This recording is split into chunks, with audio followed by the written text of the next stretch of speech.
जय श्री राम। प्यारे भक्तों, ऐसा सुख अगर किसी ने स्वप्न में भी पा लिया ना प्यारे भक्तों, तो धन्य है वो मनुष्य। और समझ लीजिए, ऐसे मनुष्य ने अनंत कोटि ब्रह्मांडों का सुख पा लिया।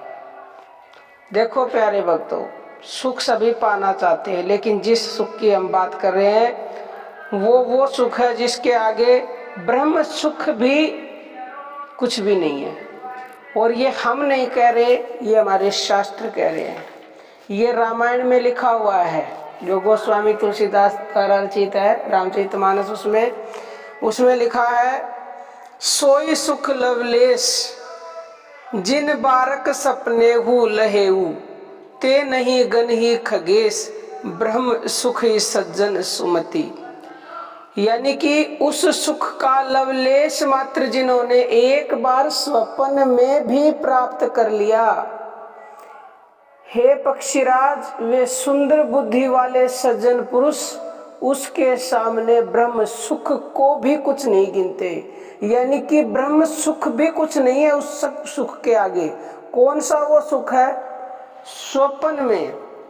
इसी में पहले लिखा हुआ है रामचरितमानस में कि जिस सुख के लिए सब सुखों को देने वाले कल्याण रूप त्रिपुरारी शिव जी ने अशुभ वेश धारण किया, उसी सुख को अगर कोई मनुष्य स्वप्न में पाले, उसकी एक झलक भी पाले, तो समझ लो कि ब्रह्म सुख भी उसके आगे कुछ नहीं है। अनंत कोटि ब्रह्मांडों का भी सुख कुछ भी नहीं है।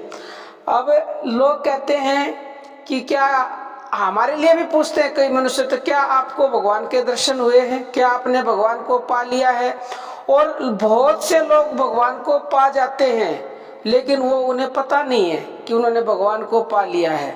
अब स्वप्न में भी जो मनुष्य ने ये सुख पा लिया ना, तो वो कौन सा सुख है? वो ध्यान से सुनिए। देखो, अगर स्वप्न में किसी मनुष्य ने भगवान के रूप की, उसके स्वरूप की एक झलक भी पा ली ना, एक झलक भी, तो समझ लीजिए धन्य है वो मनुष्य।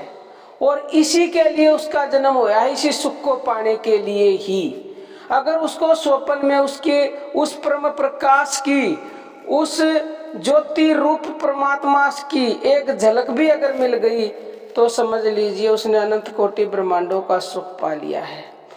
बहुत से मनुष्य ध्यान भजन करते हैं, ध्यान भजन करने के दौरान भी परमात्मा का अनुभव होता है, क्योंकि उसको बताया तो जा ही नहीं सकता, उसका अनुभव किया जाता है। ध्यान में जिसने कर लिया वो तो धन्य है ही है, लेकिन शास्त्रों में ये लिखित है कि अगर स्वप्न में भी, लवलेश का मतलब होता है कि एक पॉइंट के बराबर भी कोई भी आपने उसकी झलक पाली स्वप्न में भी, तो समझ लीजिए आप धन्य है, धन्य है, धन्य। इसके ऊपर कोई शब्द नहीं है हमारे पास। समझ लीजिए आपने भगवान के दर्शन कर लिए हैं और उस अनंत कोटि ब्रह्मांडों का सुख को आपने प्राप्त कर लिया है, जिस सुख को पाने के लिए ऋषि मुनि अनंत जन्मों तक तपस्या करते हैं। शिव जी ने जिस सुख को प्राप्त करने के लिए अमंगल भेषधारी किया है और सारे देवता तरसते हैं, आपने अगर वो सुख स्वप्न में भी पा लिया है, तो आपसे बड़ा सौभाग्यशाली संसार में कोई नहीं है प्यारे भक्तों। तो प्यारे भक्तों, अगर आपको अगर ऐसा सुख प्राप्त हो गया तो बहुत अच्छी बात है। अगर किसी को